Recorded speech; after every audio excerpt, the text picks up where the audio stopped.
Dusty squinted, the sun beating down on his weathered face. Another cattle drive done.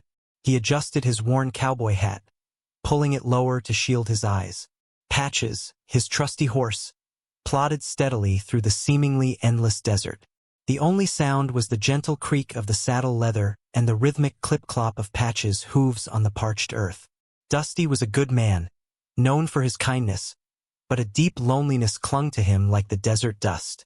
He longed for someone to share his life with, someone to talk to besides Patches, who, while a good listener, wasn't much for conversation. He imagined a family, laughter echoing across his small ranch, but those were just dreams for a lonely cowboy. He'd been gone weeks, pushing cattle across the plains. Now all he wanted was a hot meal, a cool drink, and the quiet comfort of his own porch swing. He pictured his small ranch house, nestled amongst the scrub brush and cacti. It wasn't much, but it was home. The sun began its slow descent, painting the sky in hues of orange and purple. Dusty urged Patches onward, eager to reach the familiar site of his little ranch. He hummed a tuneless melody, a habit he'd picked up on the long, solitary drives.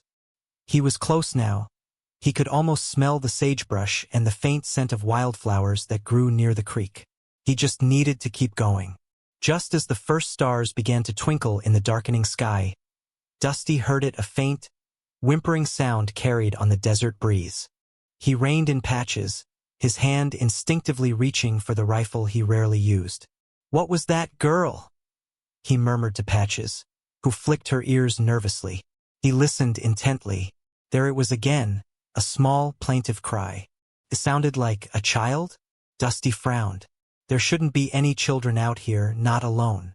He nudged Patches forward, following the direction of the sound. They rounded a bend in the trail, and there, beneath a gnarled and scraggly tree that offered little shade, sat a small figure. As they got closer, Dusty could see it was a young girl, no older than 5 or 6. She was huddled on the ground, her small arms wrapped around her knees. Her clothes were dusty and torn, and her face was streaked with dirt and tears. Dusty dismounted quickly, his heart pounding in his chest.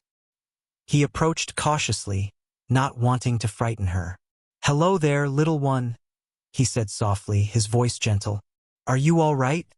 The girl looked up, her eyes wide and filled with fear. Dusty could see the hunger in her face, the exhaustion in her slumped posture. She looked lost and utterly alone. He knew he had to help her. Dusty knelt down, his gaze softening as he looked into the girl's frightened eyes. He noticed something hanging around her neck, a piece of dirty, torn cardboard. He gently reached out and turned it so he could read what was written on it. His blood ran cold. Scrawled in thick, uneven letters were the words, "Not worth feeding." A wave of anger washed over Dusty, so intense it made his hands tremble. How could anyone do this? How could anyone abandon a child, a helpless little girl, and leave her with such a cruel and heartless message? The words seared into his mind, each syllable a brand of injustice. He clenched his jaw, fighting back the fury that threatened to consume him. He looked back at the girl, her eyes still wide with fear, and his anger slowly began to morph into a fierce protectiveness. He couldn't imagine the pain and confusion she must be feeling. He carefully removed the cardboard from around her neck, crumpling it in his fist. He would burn it later, erase it from existence. For now, he needed to focus on the girl. He needed to show her that she was worth something, that she was worth caring for. He would make sure she never felt unwanted again. The thought settled firmly in his heart. He softened his voice, wanting to reassure her. "There now, little one, you're safe now." He reached into his saddlebag and pulled out his canteen. "Here," he said, offering it to her. "Have some water. You must be thirsty." The girl hesitated, her eyes darting between Dusty and the canteen. He unscrewed the lid and held it out to her. Slowly, cautiously, she reached out and took it, her small hand trembling. She took a tentative sip, then another and another, until the canteen was nearly empty. Dusty smiled gently. "That's good," he said. "Now, how about something to eat?" He pulled out a small bag of dried fruit, apricots, and peaches that he always carried with him on long rides. He offered her a piece of apricot. Again, she hesitated, then took the fruit and nibbled on it slowly. He waited patiently, letting her eat at her own pace. After a few moments, she looked up at him, her eyes a little less fearful. "What's your name, little one?" he asked softly. She whispered so quietly he almost didn't hear her. "Lily," she said. "Lily?" Dusty repeated, testing the name on his tongue. "That's a pretty name. How old are you, Lily?" "5," she mumbled, holding up 5 small fingers. Dusty's heart ached. 5 years old and abandoned in the desert. He knew he couldn't leave her here. He had to get her to safety. He had to take care of her. The decision was made. There was no other choice. Dusty couldn't abandon Lily. Not now, not ever. He would take her back to his ranch, give her food and shelter, and figure out what to do next. Maybe he could find her family, or maybe she could stay with him. The thought warmed him, a tiny spark of hope in the vast emptiness of his loneliness. He stood up and gently reached for Lily. "Come on, sweetheart," he said, his voice soft. "Let's get you somewhere safe." He lifted her carefully, surprised at how light she was. She felt like a feather in his arms. He walked over to Patches and stroked her neck, reassuring her. "Easy girl," he murmured. "We've got a little passenger now." He adjusted the saddle and then, with a grunt, lifted Lily onto Patches' back. He sat behind her, holding her securely in his arms. "Hold on tight, Lily," he said. "We're going home." He nudged Patches forward, and they began the long journey back to his ranch. The sun had almost completely disappeared, and the desert was now bathed in the soft glow of the moon. The air was cool and still, and the only sound was the rhythmic beat of Patches' hooves on the sandy ground. Dusty held Lily close, feeling a sense of purpose he hadn't felt in years. He had a responsibility now, a reason to keep going. He had Lily. The ranch house, though small, felt warm and inviting after the long ride. Dusty carefully lifted Lily off Patches and carried her inside. The single room was simply furnished, but clean and cozy, lit by the warm glow of a kerosene lamp. "Welcome home, Lily," Dusty said gently, though the words felt strange even to him. He placed her on a worn but comfortable armchair. "Let's get you cleaned up." He heated some water on the stove and filled a basin. With a soft cloth, he gently washed the dirt and grime from Lily's face and hands. She flinched at first, but as Dusty continued to speak to her in a soothing voice, she began to relax. He found a clean, oversized shirt of his and helped her change.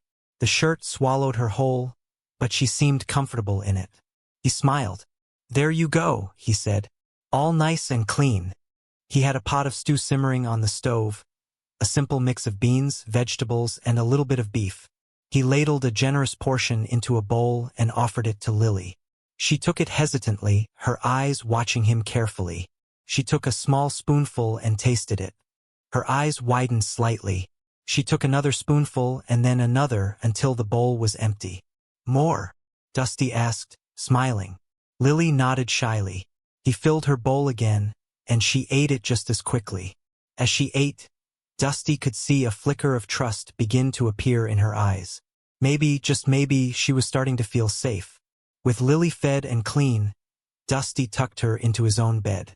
It was just a simple cot, but he made sure the blankets were soft and warm. He sat beside her, unsure of what to do next. He wasn't used to children, but he knew she probably needed something to help her sleep. He remembered stories his own mother used to tell him, stories about the stars and the animals. He cleared his throat and began to speak, his voice a little rough at first, but softening as he went on. He told her about the constellations, pointing out the Big Dipper and Orion's belt. He told her how the Native Americans saw different shapes in the stars, stories of brave warriors and magical creatures. Lily listened intently, her eyes wide with wonder.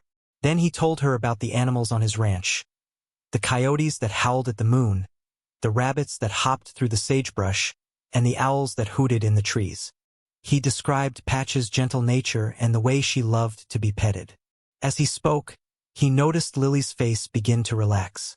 The fear in her eyes faded, replaced by a glimmer of curiosity. And then, it happened. A tiny, hesitant smile touched her lips. It was the most beautiful thing Dusty had ever seen. He continued to talk, his voice growing softer and more soothing, until finally, Lily's eyes fluttered closed. He watched her for a moment, making sure she was asleep, then gently tucked the blankets around her and tiptoed out of the room. He couldn't help but smile. He was making a difference. The next morning, Lily was quiet but curious. She stayed close to Dusty, watching his every move. He decided to include her in his daily chores, hoping to keep her mind occupied and help her feel useful. "Come on, Lily," he said, smiling. "Let's go feed the chickens." He led her to the small chicken coop behind the house. The chickens, a motley crew of Rhode Island Reds and Leghorns, clucked and squawked excitedly as they approached. Dusty showed Lily how to scatter the chicken feed, a mixture of cracked corn and seeds. Lily hesitated at first, then tentatively tossed a handful of feed onto the ground. The chickens swarmed around her feet, pecking at the grains. One particularly bold chicken pecked at her hand, mistaking it for a tasty treat. Lily jumped back, startled, and then, to Dusty's surprise, she began to giggle. It was a light, airy sound, like wind chimes in a gentle breeze. It was the first real laughter Dusty had heard from her, and it warmed his heart. He showed her how to collect the eggs from the nesting boxes. She carefully reached into the boxes, her small hands gently cradling the warm eggs. She was so careful, so deliberate, as if she was handling precious jewels. "Good job, Lily," Dusty said, praising her. "You're a natural." Lily beamed, her eyes shining with pride. She carefully placed the eggs in a basket, her smile growing wider with each one. For the first time since he found her, she looked truly happy. It was a good day. A few days later, a dust cloud appeared on the horizon, growing larger as it approached the ranch. Dusty shielded his eyes, recognizing the familiar shape of Sheriff Brody's patrol car. Sheriff Brody was a man of few words, known for his gruff demeanor, but also for his unwavering fairness. Dusty had been putting off telling anyone about Lily, wanting to keep her safe and protected in his little bubble. But he knew he couldn't keep her a secret forever. Sheriff Brody pulled up to the ranch house, the car kicking up a swirl of dust. He stepped out, his face stern as always. "Dusty," he greeted with a nod. "Heard you were back from the drive. Just wanted to check in." "Sheriff," Dusty replied, tipping his hat. He hesitated, then took a deep breath. "There's something I need to tell you." He led the sheriff inside the house, where Lily was playing quietly with a small collection of rocks and pebbles she had gathered. She looked up, startled by the stranger, and instinctively moved closer to Dusty. Dusty knelt down and put his arm around her, reassuring her. Then, he turned to Sheriff Brody and told him everything about finding Lily in the desert, about the cruel message on the cardboard sign, and about his decision to bring her back to his ranch. He spoke slowly and deliberately, watching the sheriff's reaction carefully. Sheriff Brody listened intently, his expression unchanging. When Dusty finished, he was silent for a long moment, his gaze fixed on Lily. Dusty held his breath, waiting for the sheriff to speak. Sheriff Brody finally spoke, his voice low and gravelly. "I see," he said. "Well, Dusty, you did the right thing bringing her in. Can't just leave a child out there like that." He paused, then looked directly at Dusty. "I'll need to look into this. Try to find her family. Someone must be missing her." Dusty nodded, trying to appear agreeable. "Of course, Sheriff," he said, forcing a smile. "Whatever you think is best." But inside, his heart sank. The thought of Lily leaving, of her going back to whoever had abandoned her, filled him with dread. He knew it was probably the right thing to do, the responsible thing, but he couldn't help but hope that Sheriff Brody wouldn't find her family. He had grown attached to Lily in a way he never thought possible. She had brought a light into his lonely life, a warmth he had long forgotten. He enjoyed her laughter, her curiosity, her simple presence. She made his ranch feel like a home, a place filled with love and laughter. Sheriff Brody stood up to leave. "I'll be in touch, Dusty," he said. "You just take care of her until I figure things out." Dusty watched as the sheriff drove away, a cloud of dust billowing behind him. He turned back to Lily, who was still watching him with wide, uncertain eyes. He knelt down and hugged her tightly. "Don't worry, sweetheart," he whispered. "Everything's going to be all right." But deep down he wasn't so sure. He was starting to realize how much he wanted her to stay. Weeks turned into a month, and still, Sheriff Brody hadn't returned with news. Dusty tried not to dwell on it, focusing instead on making Lily feel loved and secure. Slowly, hesitantly, they began to form a bond, a connection that transcended words. They were becoming a family.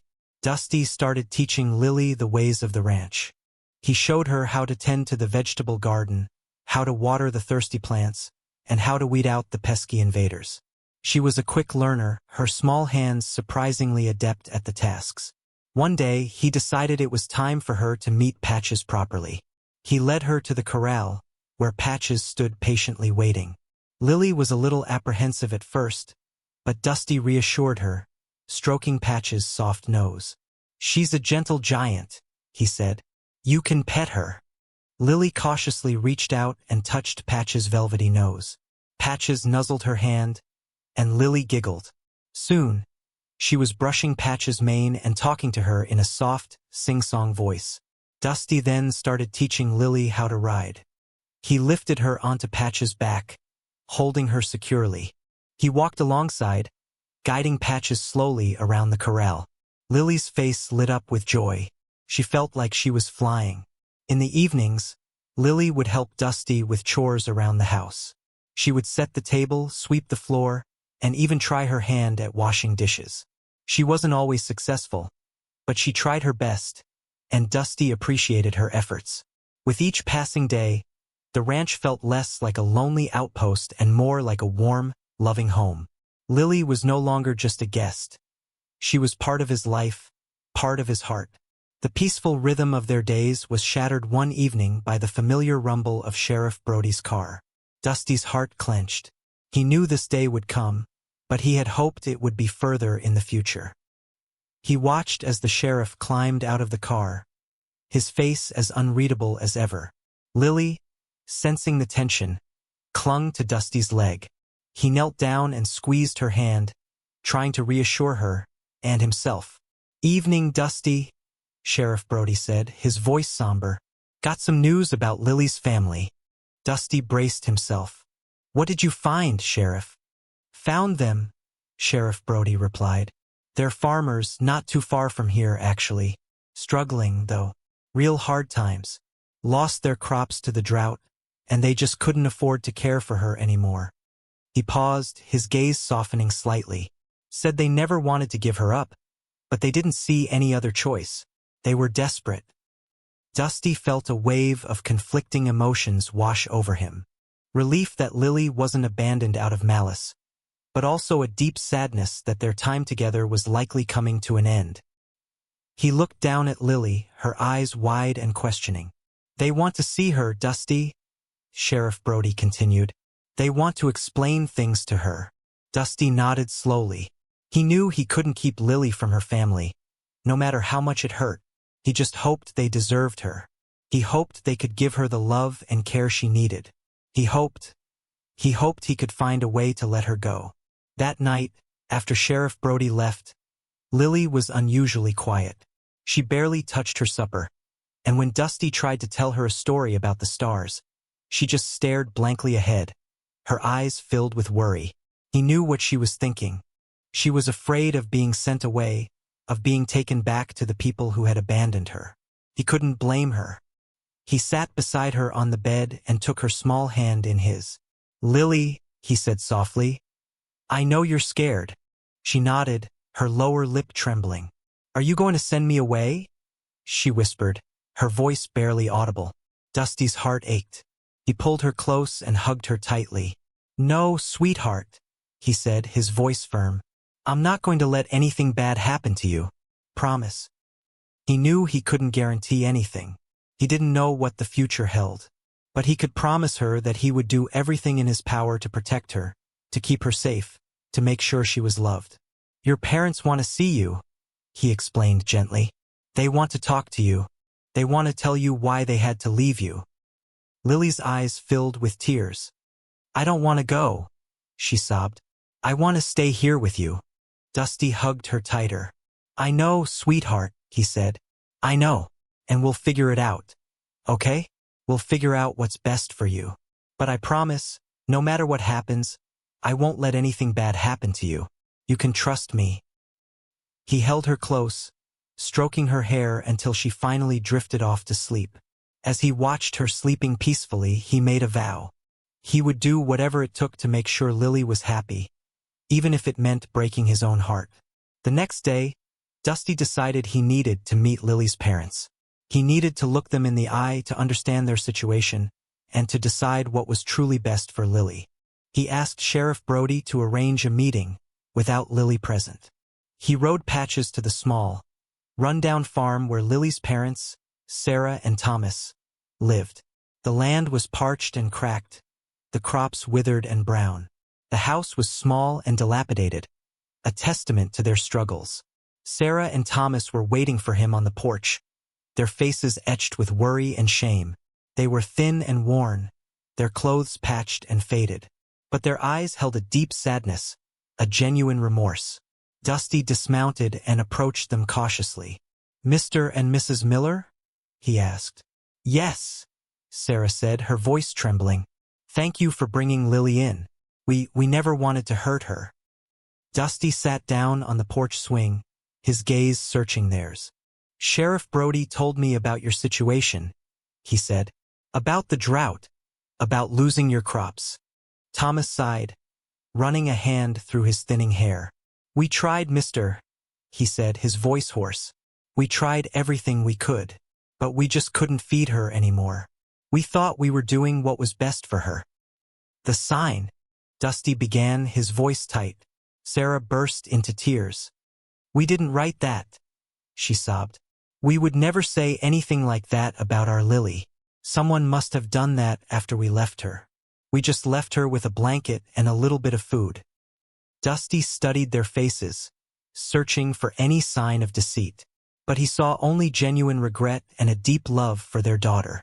He realized then that they truly regretted their decision, that they had acted out of desperation, not malice.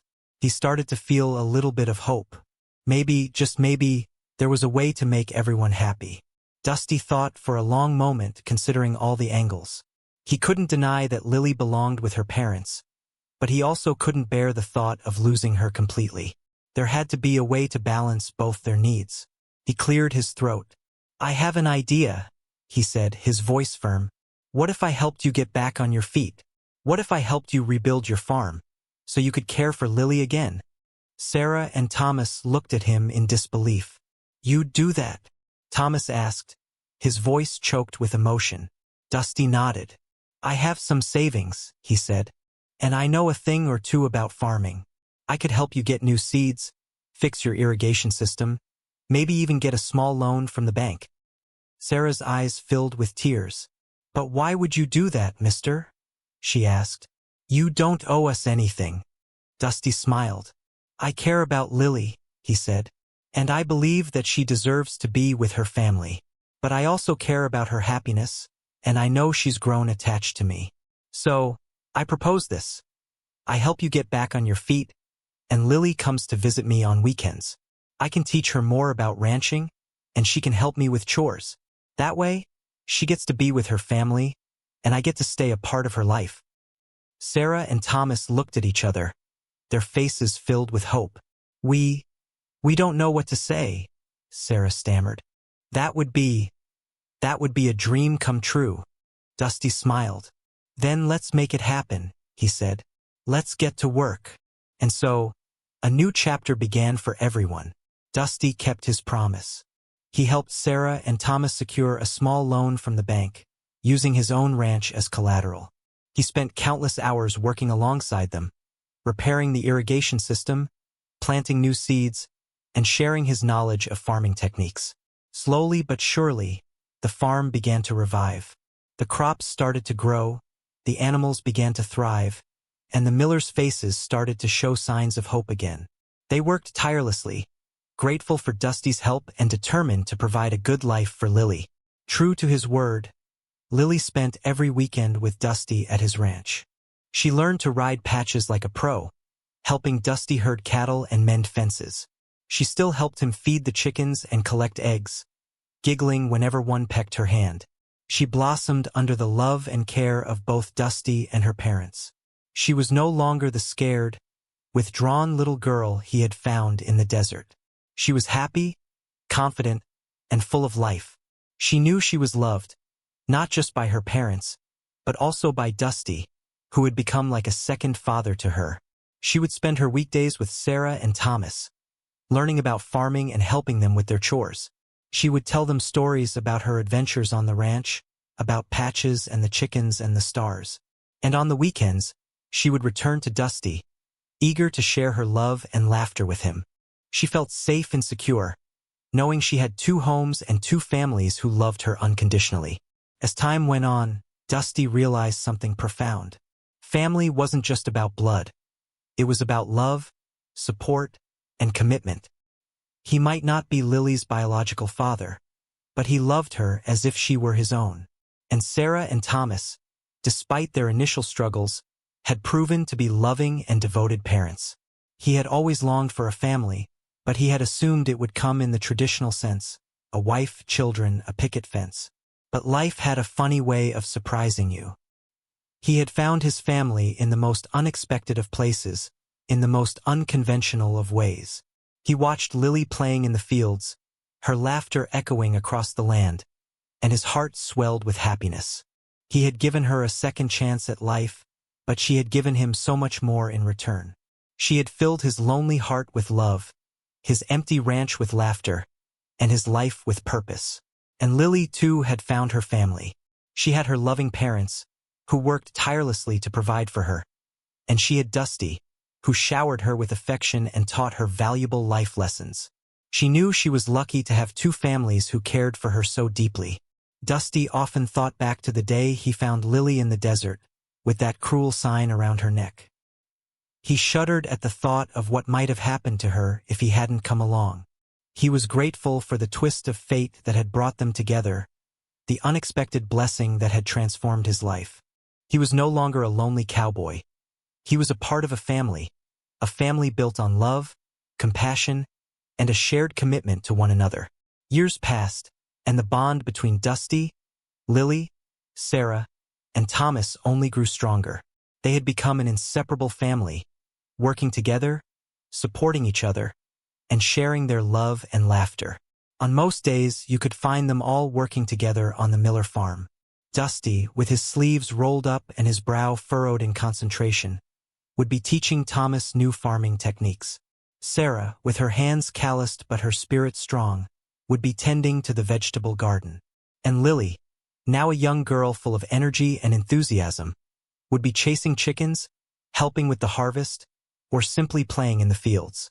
Dusty often thought about the crumpled piece of cardboard he had found around Lily's neck, the sign that read, "Not worth feeding." He had kept it hidden away in a small wooden box, a reminder of the darkness they had all overcome. It was no longer a symbol of cruelty and abandonment, but a testament to their resilience, their love, and their unwavering commitment to one another. Sometimes, he would take the sign out of the box and look at it, a mix of sadness and gratitude washing over him. He had wanted to burn it, to erase it from existence, but he realized that it was a part of their story, a reminder of how far they had all come.